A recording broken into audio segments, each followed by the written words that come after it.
Bang, terkait Paula yang sudah diperiksa KAI seperti apa nih Bang? Kan mungkin kan dia juga melaporkan ke Komisi Yudisial kan terkait putusan ini dia. Gimana?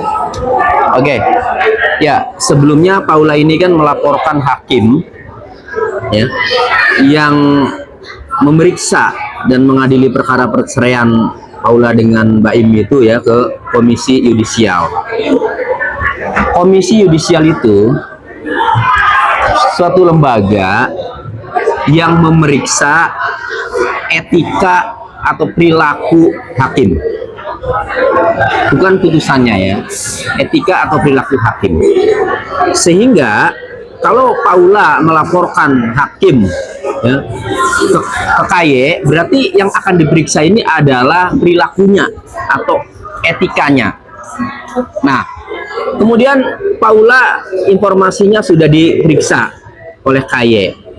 Bagus, berarti Paula paling tidak bisa menjelaskan atas laporan yang sudah disampaikan itu perilaku hakim yang seperti apa yang disampaikan ke KY, sehingga nanti KY akan memeriksa hakim tersebut. Nah, biasanya perilaku hakim yang dilaporkan ke KY itu adalah perilaku hakim pada saat persidangan ya, ia menunjukkan ketidakadilan, bersikap tidak adil, kemudian misalnya hakim marah-marah ya, perilakunya kan begitu kurang bagus ya, misalnya kemudian tidak berpihak ya. Nah, kemudian perilaku-perilaku lain yang memang tidak pantas dilakukan oleh seorang hakim.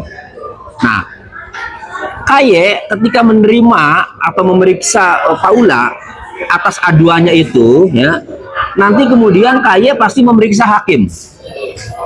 Nah, nanti KY akan menemukan apakah ada perilaku hakim yang menyimpang, yang melanggar kode etik yang dilaporkan oleh Paula ya, atau tidak, ada atau tidak perilakunya. Kalau ada, nanti pasti hakim itu kena sanksi, kena hukuman.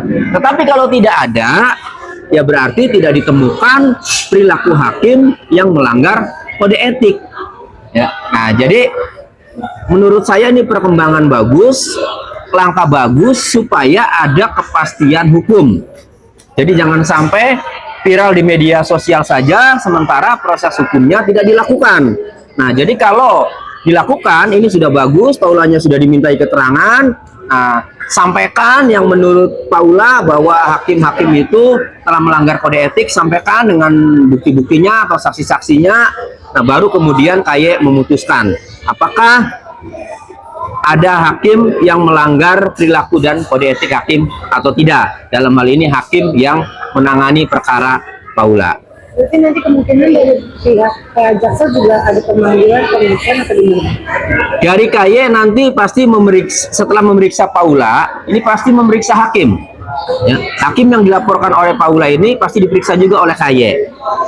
Nah, jika nanti setelah diperiksa ternyata ada kesesuaian dari keterangan hakim ya dengan yang disampaikan si Paula ya, maka kesesuaian dimaksud misalnya ada perilaku yang menyimpang ya, ada perilaku yang tidak adil ya, ada perilaku yang melanggar ya, maka hakim bisa divonis bersalah atau divonis melanggar kode etik dan perilaku hakim. Tapi jika tidak ditemukan ya hakim nanti tidak divonis bersalah atau tidak divonis tidak melanggar perilaku dan kode etik hakim nanti. Berarti kemungkinan kalau memang terbukti adanya itu bisa jadi pengajuan banding dia, nah karena kan dia pengen dihapus ada dia tidak kecewa dengan keputusan atau dalil-dalil yang disampaikan oleh pihak jaksa gitu kan, seperti apa nih?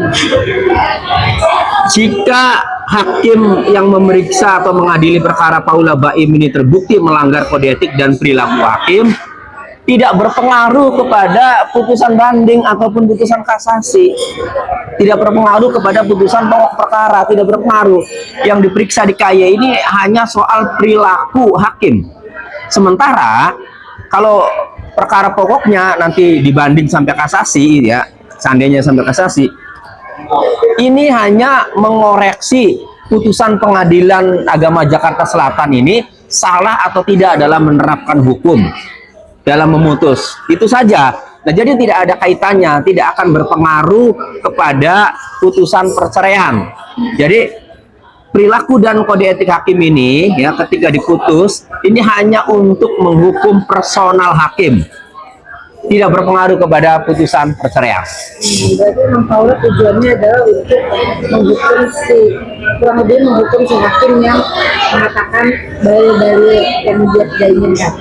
Ya, makanya kalau tujuannya itu tidak terima dengan kalimat-kalimat hakim ya, atau dianggap hakim itu tidak berperilaku selayaknya hakim, maka melaporkan ke KY itu memang sudah benar ya. Nanti tinggal pembuktiannya saja. Nah, tetapi kalau terkait putusan itu memang upaya hukumnya ya benar, udah banding. Nanti kalau bandingnya tidak terima juga kasasi kan, itu udah benar jalurnya.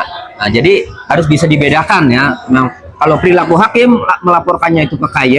Nah, kalau terkait tidak terima dengan putusan itu upaya hukumnya banding sampai kasasi, sampai PK gitu.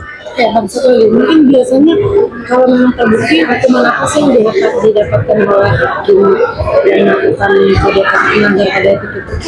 Ya, kalau terbukti biasanya sanksinya itu non palu. Non palu itu hakim tidak bisa bersidang. Misalnya dulu ada Hakim Sarpin ya, waktu menangani pra peradilan Budi Gunawan, dia terbukti melanggar ya, kode etik dan perilaku hakim. Dia diberikan sanksi itu non palu, tidak bisa persidang selama 6 bulan. Paling cuma itu. Tapi itu kan menjadi catatan tuh bagi karir hakim.